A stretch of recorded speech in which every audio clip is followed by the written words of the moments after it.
بسم الله الرحمن الرحيم. هنعرف مع بعض لو الهاتف بتاعنا عليه ضرايب ولا لأ.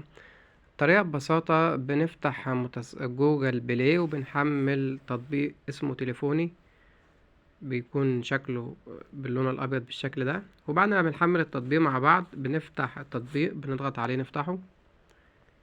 طبعا هنا بنلاقي واجهة التطبيق معانا بالشكل ده. بيطلب مننا هنا رقم المعدة، ده رقم سيريال الهاتف.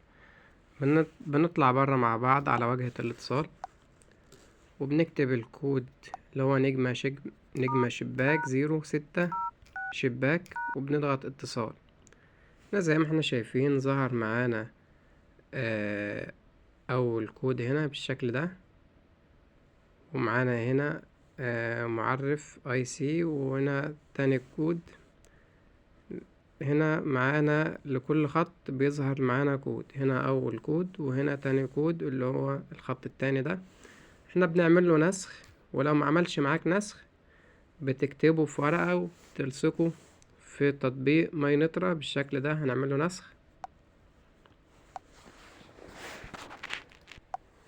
وبننتقل مع بعض على التطبيق اللي هو تليفوني، وهنا بنعمل نسخ لرقم السيريال نسخ، وهنا بنضغط على استعلام. هنا زي ما احنا شايفين المبلغ المستحق مش على اي ضرايب، 0 جنيه مصري. وطبعا تقدر تستعلم عن الرقم التاني، والطريقة سهلة جدا. لأن في تليفونات بتبقى نازلة بيكون عليها ضرايب، فدي الطريقة لو عايز تستعلم عن الهاتف بتاعك عليه ضرايب ولا لأ. لو عجبك الفيديو ما تنساناش باللايك والاشتراك في القناة. السلام عليكم ورحمة الله وبركاته.